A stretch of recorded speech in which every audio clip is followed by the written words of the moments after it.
اچھائی کو حاصل کرنے کے لیے ایک تو یہ ہے کہ اچھائی تک لے جانے والے جو اسباب ہیں ان کو اختیار کر لیا جائے، صحیح، اور دوسرے یہ ہیں کہ جو اچھائی تک جانے میں رکاوٹ ہے ان کو دور کر لیا جائے۔ دو چیزیں ہر چیز میں ضروری ہوتی ہیں۔ اوکے کسی بھی اعتبار سے آپ نے کامیابی حاصل کرنی ہے تو کامیابی کا طریقہ کار کیا ہے اس پہ چلیں آپ، صحیح، اور اس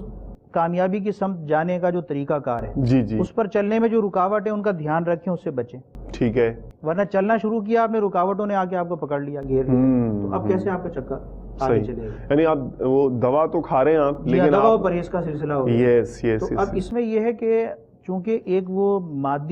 مادیت کا غلبہ، جی دین سے دوری کے اعتبار سے بھی، دنیاوی خواہشات کا غلبہ بھی ہے، کچھ مجبوریاں بھی ہیں۔ ٹھیک ہے، دیکھیں ضرورتیں تو رہتی ہیں نا، زندگی کی ضروریات رہتی ہیں، صحیح، وہیں سے تو شیطان کو بہکانے کا موقع ملتا ہے۔ اوکے، ضرورت اور حاجت کا درجہ، منفعت کا درجہ، اس سے تو کبھی بھی اسلام نے منع نہیں کیا۔ ٹھیک ہے، اپنی بقا کے لیے ہر جائز طریقے کو آپ اختیار کریں گے، ٹھیک ہے، آپ کی ضرورت بھی جو واقعی ضرورت ہے، بنائی بھی من گھڑت نہیں، ٹھیک ہے، آپ کی جسمانی بقا کی ضرورت، جی لباس کے حوالے سے، رہائش کے اعتبار سے جو ضرورت ہے اس کا بندوبست انسان نے کرنا ہے، اسی طرح حاجت کا بھی خیال رکھنا ہے ٹھیک ہے، تاکہ ذہن پریشان نہ ہو، ٹھیک ہے، عبادت کر سکے۔ ٹھیک ہے، ضروری منفعتیں ایسی کہ جس سے اس کو اور زیادہ دل لگے،